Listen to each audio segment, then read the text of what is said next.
buenas tardes, queridos amigos televidentes. Gracias una vez más por acompañarnos en otra entrega de Medicina de Cuerpo y Alma. Y hoy tenemos un invitado muy especial, doctora. Muy interesante. Muy interesante. El doctor Diego Hurtado Brugal, médico endocrinólogo, especialista en endocrinología ginecológica, que nos disertará sobre diferentes temas inherentes tanto al hombre como a la mujer. Así que no se pierda, siga con nosotros luego de la pausa comercial.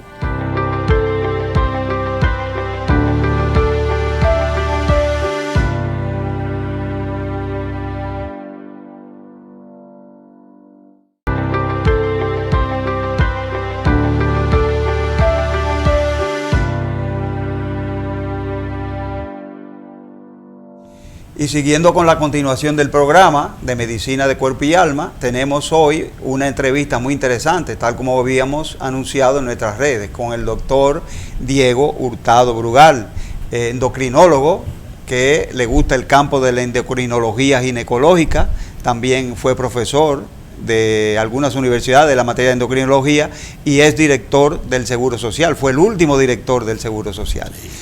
Gracias, doctor, por aceptar nuestra invitación. Es un honor y un placer tenerlo aquí. Juan Carlos, bueno, imagínate cuántos años tenemos conociendo desde tu época de estudiante, que tuvimos la oportunidad de compartir en INTEC y tuvimos mucho tiempo trabajando también en la UCE, de la doctora Alba Rodríguez, que es dermatóloga. Y me siento muy complacido de estar aquí en el programa con ustedes. Un honor para nosotros. Bienvenido. Doctor, y esa área de la endocrinología ginecológica, ¿qué áreas trata? ¿Qué enfermedades trata? ¿De qué se trata esa área nueva que usted es uno de los fundadores aquí en el país? Sí, en el 1980 yo gané un concurso en la maternidad Nuestra Señora de la Altagracia. Entonces recibí unos trabajos de investigación y una revista americana donde ciertos hospitales en Estados Unidos estaban haciendo departamentos de investigación de trastornos hormonales de la mujer. Y ellos comenzaron con ginecólogos. Entonces, como yo era endocrinólogo, dije, bueno, yo voy a hacer este departamento. Sometí un proyecto a las instituciones y especialmente al ministro de que yo quería hacer ese departamento en la maternidad, porque hasta 1980 las mujeres diabéticas se morían en un 60% y la mortalidad infantil era altísima porque no había especialistas en la maternidad que trataran la diabetes. Entonces elaboramos un proyecto que iba a incluir el manejo de la diabética embarazada. Hicimos un trabajo que se publicó internacionalmente, cómo se manejaba o cómo se debía manejar la diabética embarazada, porque la mortalidad era altísima, inclusive en todos lados del mundo. Los problemas de conocimiento de la administración de insulina, que si la dosis que se iba a usar, las insulinas no eran tan puras, ni eran tan buenas como ahora. Bueno, y hicimos ese departamento, y en el año 1983 hicimos una escuela de endocrinología ginecológica que investigaba los trastornos hormonales de la mujer, especialmente el síndrome de ovario poliquístico, donde ya era un 8% de la población mundial de 12 a 40 años. Es la mujer que tiene un 70% de sobrepeso o de obesidad y que tiene acné, vello facial y en el pecho, en la parte media del estómago, en la parte interna de los muslos, donde son infértiles. Y esa enfermedad se descubrió en el 1935. y fue un acontecimiento histórico, pero era una enfermedad que en esa época el único tratamiento que existía era la resección en cuña del ovario. ¿Tú te acuerdas que sí, yo decía eso? Y se usaba la resección en cuña también para la endometriosis. Para la endometriosis. Entonces, con los años, investigadores empezaron a pensar que el problema era no un problema de los quistes de los ovarios, porque eran ovarios grandes con quistes. Pero había un 30% que los europeos demostraron que se podía tener la enfermedad sin los ovarios grandes y sin quistes. Pero con alteraciones hormonales del tipo de la hormona masculina, la testosterona, y otra hormona más complicada que se llama androstenediona. Entonces esas hormonas hacen, en cierta forma, son anabólicos. La gente aumenta de peso y le produce alteración del ciclo menstrual. 2 meses sin ver la regla, 3 meses sin ver la regla. Y cuando la ven son menstruaciones, ciclos menstruales anovulatorios. O sea que la mujer no ovula, no se embaraza.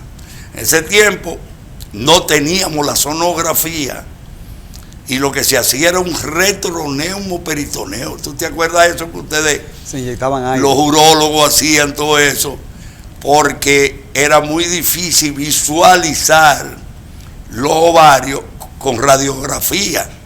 Entonces se le metía aire. Es una cosa increíble. Se metía aire con unas inyecciones y se hacían unas radiografías y se veía el ovario grande con muchos folículos rotos que eran quistes, para que todo el mundo entendiera. Bueno, en el 83 yo hice, y bueno, hay que decirlo, ¿verdad?, la primera determinación hormonal y el primer diagnóstico de un síndrome de ovario poliquístico por determinación hormonal. Porque entonces en ese tiempo yo le pedí al ministro, el doctor Rodríguez Soldevila, que están quizá viéndonos, y un reconocimiento a él, me dio un laboratorio que existe hoy en la maternidad, laboratorio de hormonas. Entonces ahí identificamos por primera vez la testosterona, la androstenediona, la FSH, el LH, los estrógenos totales subdivididos, el estrógeno total con el estradiol. Y bueno, eso fue un acontecimiento aquí en República Dominicana. Y después yo tuve el honor de ser el presidente de la mesa de honor en el 2005 en el Congreso Mundial de Endocrinología, que fue en Punta Cana, donde tuvo la mujer que más sabe de eso del mundo, Leslie de Groot. No, y Andrea Dunay. Entonces es importante saber que en Dominicana nosotros tenemos todos los medicamentos que se pueden utilizar, y ella fue la que demostró en el 89 que el origen del síndrome de ovario poliquístico era la resistencia a la insulina. Entonces, los músculos que están dentro del estómago tenían una grasa superficial, como si fuera el tibón o el silón, para que la gente lo entienda. Entonces esa grasa hacía una resistencia a la insulina. La insulina no penetraba los nutrientes al músculo por la gran cantidad de grasa. Parece que había una relación genética en eso. Y el páncreas entonces tenía que producir mucha insulina. Esa insulina le quemaba el azúcar, para que la gente lo entienda, y le daba hambre, especialmente en horas de la tarde, donde hay lo que se llama el ritmo circadiano, día-noche. Las hormonas bajan a partir de las 6 de la tarde y lógicamente en ese momento la insulina tenía un gran efecto. Pero ¿qué pasa? Ella demostró que esa insulina iba al ovario, a una zona que se llama la teca interna, y estimulaba la producción anormal de testosterona y de androstenediona. Entonces cuando ella dijo, bueno, lo que nosotros tenemos que hacer es darle metformina, que eso fue aquí un acontecimiento, Claro. porque todo el mundo empezó a decir, pero yo no soy diabética, yo no tengo por qué beberme una metformina. Entonces, tú tenías que tener mucho prestigio en esa época para que la gente se llevara y bebiera y tomara la metformina, porque el síndrome de ovario poliquístico, la piedra angular es la pérdida de peso. Los medicamentos no funcionan adecuadamente, Juan Carlos, si el paciente no pierde peso. Y perder peso no es fácil. No es fácil. Dígamelo a mí. Sí. No es fácil, no, porque uno tiene que aceptarlo. Y más en ese síndrome donde hay un hiperinsulinismo. Este síndrome de ovario poliquístico, ¿qué tenía que ver con las aromatasas? Porque si había un aumento de andrógenos, sabemos que los andrógenos se transforman en estrógenos por efecto de las aromatasas. Bueno, también había una combinación de que los estrógenos, especialmente la estrona, a nivel del tejido adiposo, se convertía y se podía convertir en una hormona de tipo masculina. O al revés. O sea, hacer una reversión. Exacto, la testosterona y la androstenediona en el tejido adiposo se volvían estrona. Y fíjate que eso es tan interesante que en los niños obesos hay ginecomastia y micropene. ¿Y qué pasa? Ya se determinó la cantidad de testosterona que produce un niño antes de la pubertad. O sea, tú no llegas a 1 miligramo. Y si el niño está en sobrepeso o está gordito, esa testosterona se pega al tejido adiposo y por un proceso de aromatización se vuelve estrona, que es un estrógeno débil, y le saca los senos. Se feminiza. Pero la mitad de la testosterona entonces no le hace crecer el pene. Exactamente. Tiene el pene Se pequeño. consume. Doctor, ¿y usted? Interesante eso. Muy interesante. ¿Usted en su subespecialidad como endocrinólogo trata embarazadas? ¿Las embarazadas sufren del tiroides, doctor? Sí, todo el mundo. Es importante que la gente sepa que en los últimos tiempos, podemos decirlo así, la incidencia de trastornos de la glándula tiroides ha aumentado enormemente. Sí. Y especialmente una enfermedad que se llama tiroiditis de Hashimoto, que está ligada, porque fíjate que casi uno no la ve en hombres. Entonces cuando Hashimoto, que era un japonés, en los años 50 y 60, hubo una pandemia de bocio en Japón. Y él dijo, en ese tiempo todo el mundo pensaba que los problemas de tiroides eran por carencia de yodo. Y él dijo, bueno, pero nosotros vivimos en una isla. Hay yodo por donde quiera. Y hay yodo por donde quiera. ¿Y por qué esta pandemia? Entonces le sacó la sangre a las pacientes y se la inyectó a unos ratoncitos de estudio, de laboratorio, y le sacó bocio. Y él dijo, bueno, entonces aquí hay en la sangre un problema que no es yodo. Y encontró 2 anticuerpos. El anticuerpo contra la tiroglobulina, que es la célula del tiroides, y el anticuerpo antimicrosomal, que es sobre la pared de la célula. Entonces ahora nosotros, como un protocolo de estudio, hacemos investigación a todos los pacientes que llegan con trastornos de la tiroides, anticuerpos antitiroideos. ¿Qué pasa? Y decíamos fuera de cámara que el estudio hormonal y metabólico del embarazo es complejo. Y solamente hace 20 años, 20, 25 años, es que nosotros conocemos el papel de la glándula tiroides en el embarazo. O sea, nosotros no sabíamos la cantidad de necesidad de yodo que tenía el niño. Y tampoco sabíamos la cantidad de yodo que necesitaba la madre embarazada. Porque ya en estudios que hemos hecho, por ejemplo, el riñón elimina yodo. O sea que la mujer embarazada, aunque no tenga problemas de tiroides, debe ingerir más yodo que la mujer no embarazada.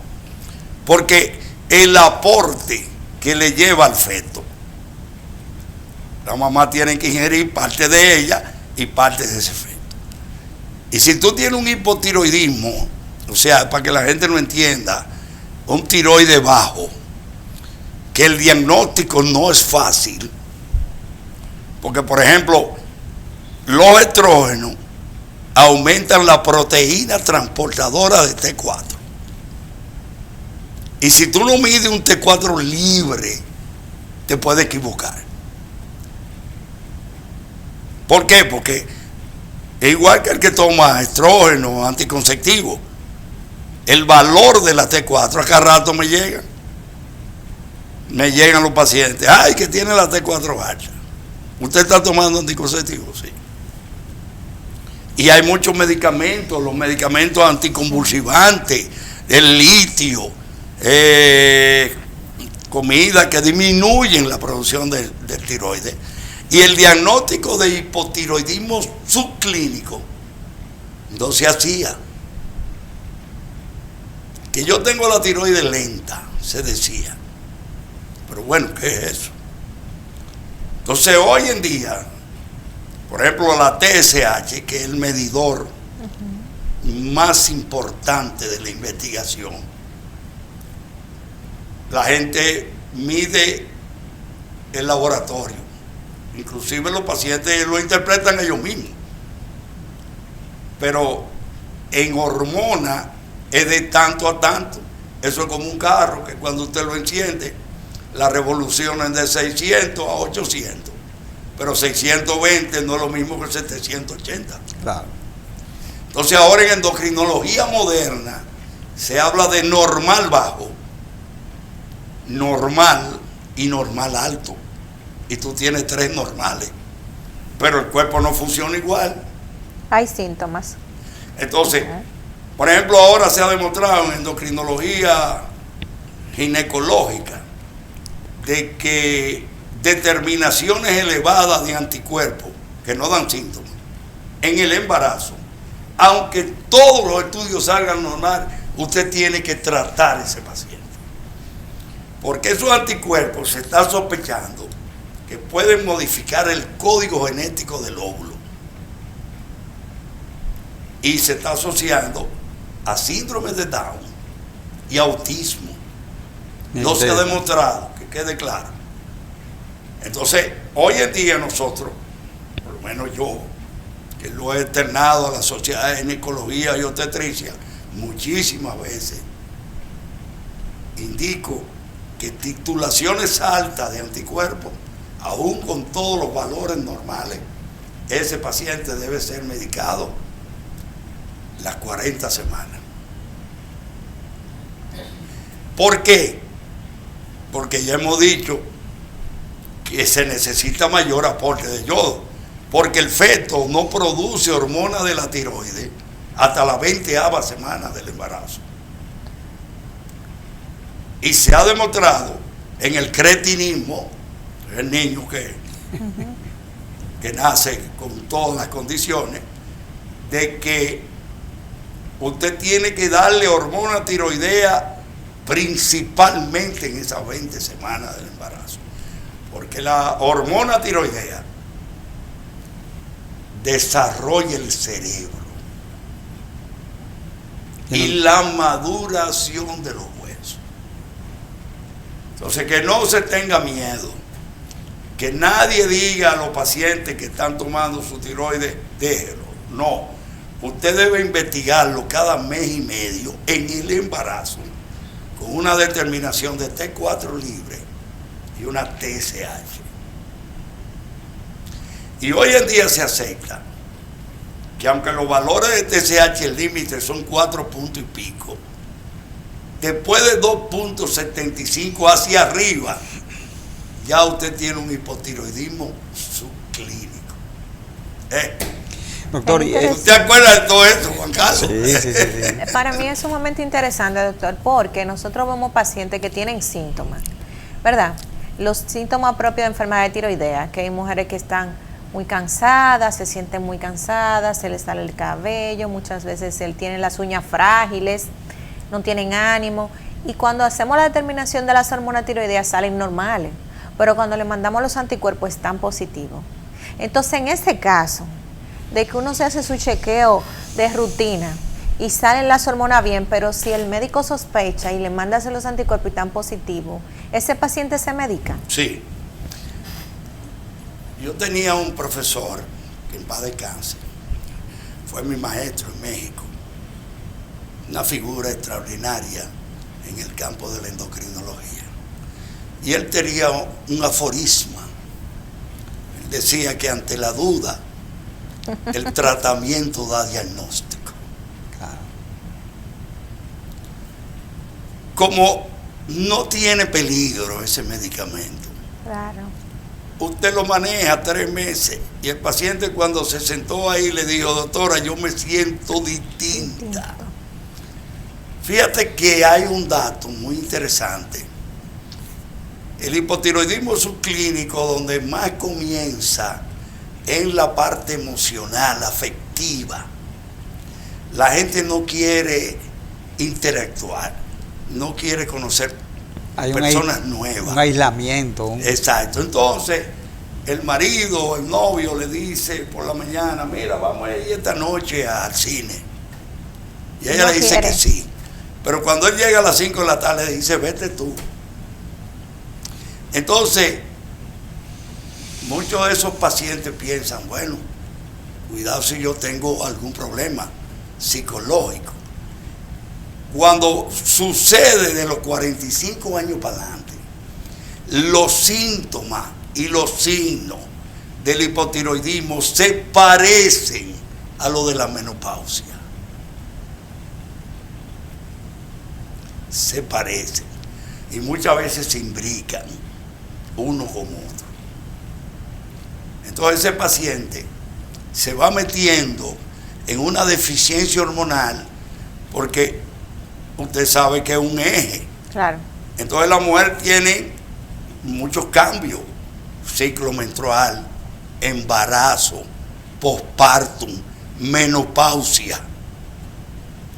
Y todos esos cambios hormonales que hoy nosotros ya estamos conociendo y que hemos resuelto muchos problemas, muchas veces sin un diagnóstico claro.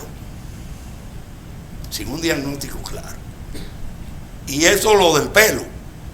Eso, si usted tenía una determinación hormonal X y comienza a tomar tiroides, usted cambió su metabolismo. Fíjate que las mujeres delgadas, de constitución leptosomática, como le llamaba Kreischmann, un alemán, pierden peso tomando tiroides.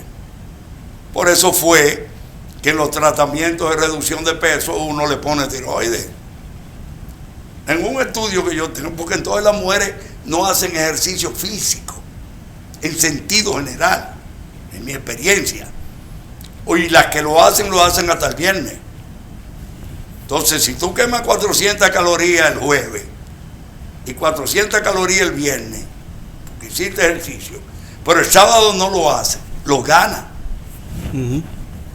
Además, hay una situación: cuando tú te sometes a una dieta de reducción, cuando la rompes, más engorda. Es una desgracia.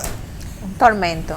El tejido adiposo, como decía mi maestro Escobar, Es un mal necesario. Un mal necesario. Por eso es que la gente dice, tú tienes un metabolismo bueno porque tú rebajas rápido.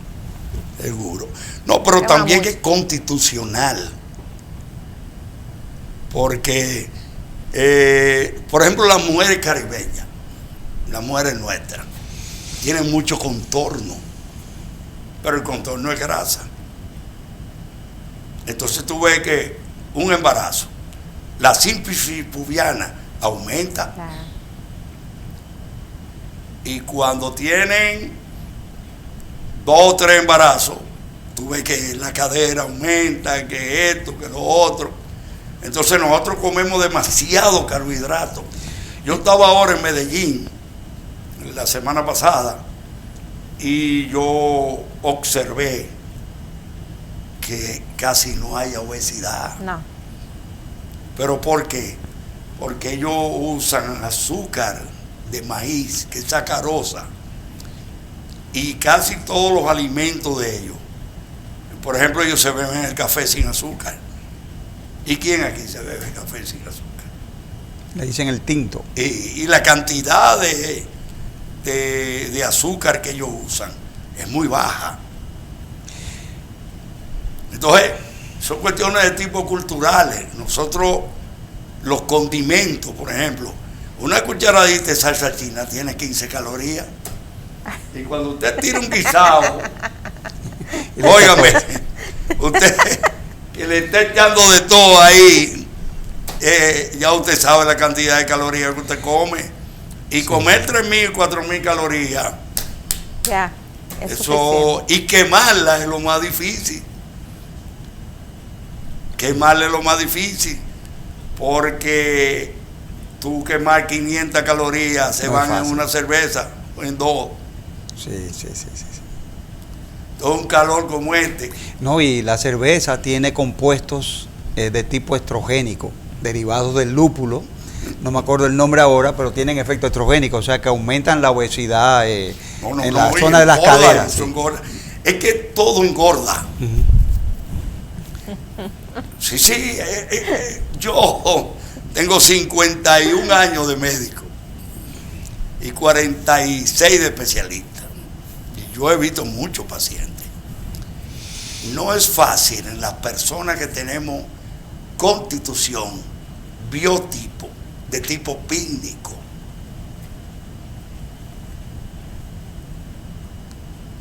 El pícnico, como decía un maestro mío, de ver comida engorda. Sí. En sentido figurado, ¿verdad? Pero tú no puedes compararte con una amiga que es de hueso estrecho, esto. Salen las dos a comer juntas y tú engordas 3 libras con lo mismo que comieron y ella no. Eso es un buen tema, doctor, para desarrollar, ¿eh? Si es verdad que hay personas que engordan con la misma cantidad de calorías, engordan más que otras Más personas. que otro. Sí. Sí. Bueno, yo siempre me acuerdo que un día yo fui con mi papá a comprar ganado de engorde. Fíjate qué cosa más interesante, porque esas son cosas que me vienen a la cabeza. Y fuimos a San Francisco de Macorís, yo era jovencito, 13 años, y él me llegó. Y entonces le dice un hombre, mire, ahí hay 5 becerros. 3 buenos y 2 malos. Yo dije, bueno, ¿y qué es eso? O sea, los 3 buenos son los que engordaban más que los otros 2. Entonces él le miraba el pecho y las nalgas. Y tú coges los 5 becerros, que son animales de engorde, los metes en un potrero con la misma agua, con lo mismo eso, y estos 3 te engordan más que todos. Y ahí no hay ningún problema psicológico ni nada. Es un problema de tipo metabólico y constitucional. Ahora, que el hipotiroidismo te ayude, que esto, que lo otro. Entonces, bueno, lo de Hitler que no lo terminamos. Ellos inventaron las anfetaminas. Y ahí tengo yo un libro que se llama Aquellos enfermos que nos gobernaron. Un libro muy interesante. de las decisiones que tomaron presidentes enfermos, significativos para su país. Y cuando invadieron Francia, que la conquistaron en 32 días, el soldado alemán se pasaba 3 días sin dormir porque le metían una anfetamina. Sí, sí. Después que le quitamos el OH, y hoy en día son los medicamentos que se usan como anorexia, el Cerredotec y todo eso. Inclusive se le metió un ansiolítico porque ponían muy nerviosos y aceleraban las fenterminas. Pero eso vino de ahí, de un problema de guerra, porque, señores, las cosas siempre hay que buscar el origen. Entonces, el alemán, pero ellos se dieron cuenta que les quitaba el hambre. Entonces, no comían, no dormían, pero podían avanzar en la guerra más que los otros que estaban durmiendo. Sin comer funcionaba más. Sí. Bueno, estamos en Medicina de Cuerpo y Alma, vamos a una pausa comercial y luego de esta continuamos con la entrevista en la tarde de hoy.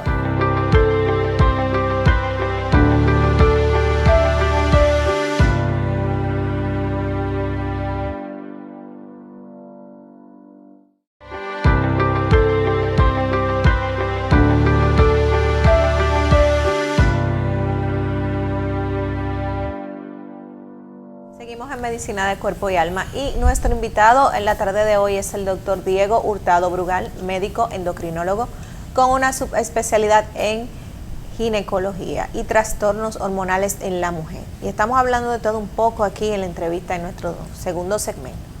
Doctor, hay un mito, no sé si es un mito o una realidad, que nosotros escuchamos a mujeres en sobrepeso y mujeres obesas decir que porque tienen problemas de tiroides están gordas o porque tienen ovario poliquístico le cuesta mucho perder peso y que engordan inclusive tomando agua y haciendo múltiples dietas, que se les hace muy difícil bajar de peso. ¿Eso es verdad, doctor? ¿La gente que tiene tiroides suele engordar? Bueno, en el hipotiroidismo clínico,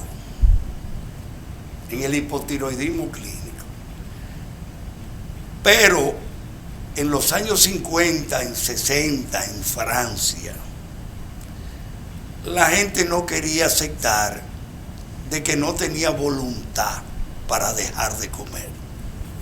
Y empezaron las famosas salsas francesas, porque los vikingos no engordaban, los arios, pero ¿qué comían? Carne asada, verdura, no comían arroz, no comían frijoles. Y tenían que estar delgados porque si no al gordito lo mataban. Hoy un hombre en una silla de ruedas tira un misil y mata a 250,000 gente. O sea que el hombre hoy como actividad física para la guerra no necesita estar en condiciones. La tecnología se nos fue adelante. Usted coge lo que eran los arios, que hasta que llegaron egipcios eran toscos, grandes, fuertes, con un hambre atroz y nunca estaban gordos. Y el que nacía gordito lo mandaban para la cocina, porque era la conquista. Entonces el instrumento de guerra era un hacha, una espada, lanza, una espada. Era un hombre contra otro. Fíjate que fulano mató 30. Eso era una cosa, un acontecimiento. Aquiles, ellos qué, bueno, toda esa mitología. La guerra del Peloponeso. Pero ahora tú tiras un misil de aquí a quién sabe dónde y mata a muchísima gente. Así con un dedo. O sea, que eso ya no tiene el significado que tenía en esa época. Entonces los franceses y empezaron a hacer salsas, comidas muy interesantes. Entonces, principalmente se empezó a subir de peso, que indudablemente fueron los últimos. Pero entonces vino la comida rápida americana, donde es una comida de que tú no tienes un stock, porque la misma condición de trabajar, tú comes parado.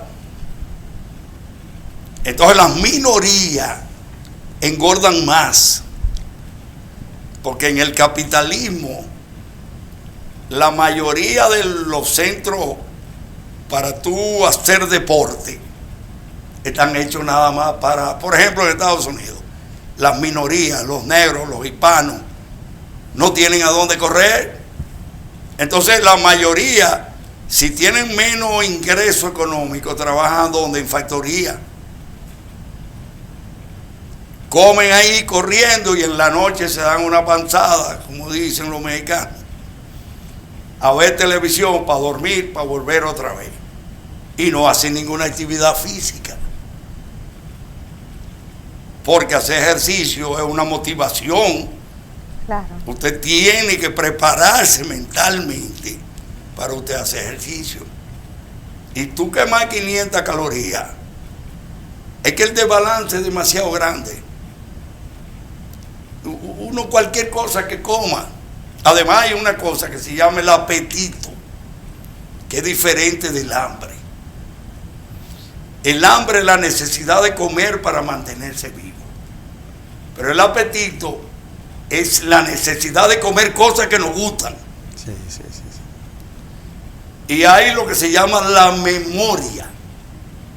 Porque uno tiene un sistema que se llama neurovegetativo, que es autónomo. No, y le agregan a la comida sustancias adictivas. Y el placer. Que te liberen dopamina.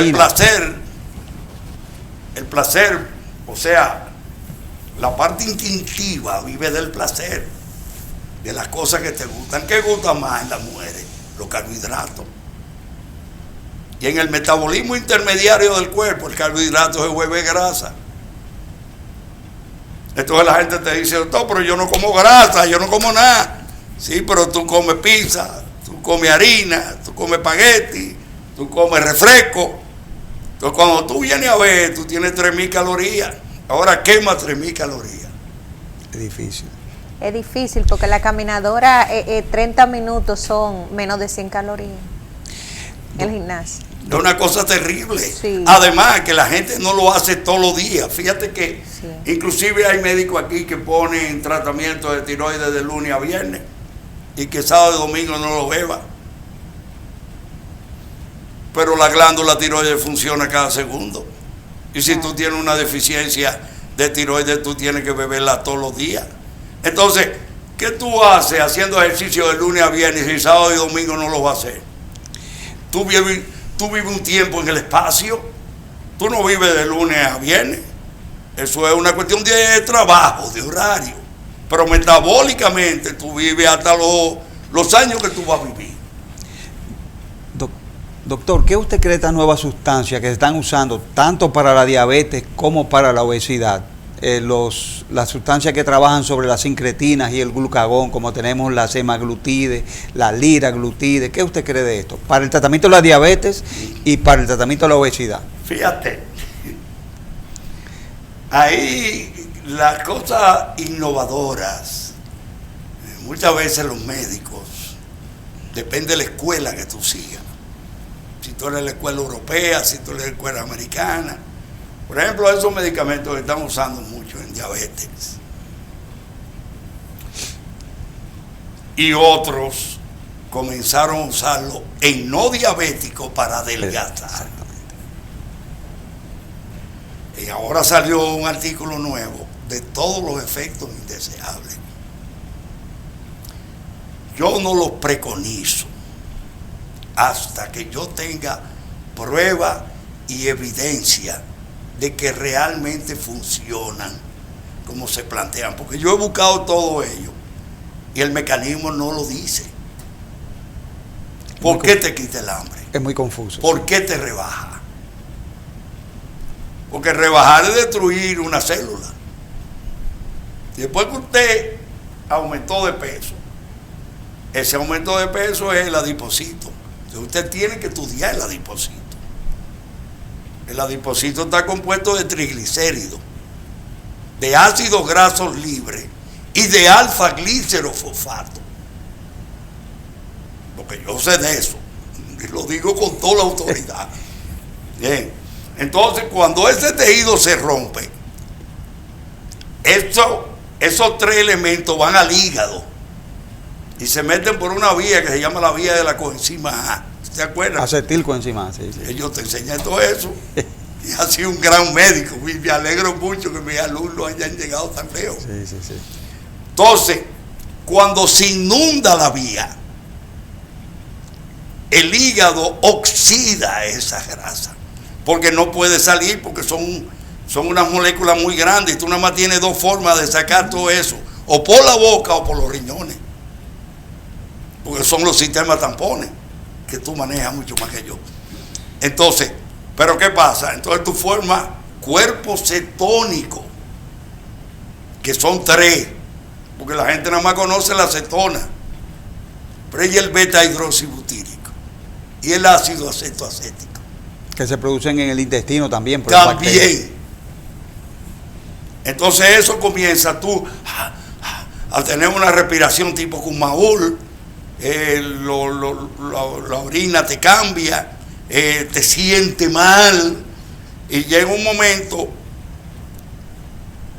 que ese hipotálamo comienza a mandarte señales con la acción de la lectina. Bueno, no nos vamos a poner aquí porque entonces nos ponemos pesados si empezamos a hablar así de medicina, pero para que la gente entienda lo complejo que es, donde te manda la señal: come, porque tú estás agrediendo tu cuerpo. Es agrediendo tu cuerpo. Entonces el cuerpo se defiende de esa agresión. Fíjate que todos esos medicamentos anorexígenos, a los 3 o 4 meses ya no te hacen efecto. El cuerpo lo vence. Busca otra vía, sí. Lo vence. Doctor, pero ya esa pastilla no me hace nada. Ya no me quita el hambre. Por eso tú tienes que insistir en una reducción de peso en esos primeros 3 o 4 meses. El problema es que la gente lo hace por motivaciones. Que se va a casar una sobrina mía dentro de 3 meses y yo me quiero poner un vestido. Yo tengo una anécdota de hace 40 años que me la enviaron un paciente que era muy rica, y en esos tiempos yo era de los endocrinólogos que había llegado. Yo era el 4º endocrinólogo aquí. Estaba Castillo Vargas, Sócrates Mañón, que en paz descanse eso, Castillo, y García Patroni, y yo fui el 4º o el 5º que llegué. Y esa señora, ella comía un helado que lo mandaba a buscar a Puerto Rico, helado Howard Johnson, que en ese tiempo no venían al país.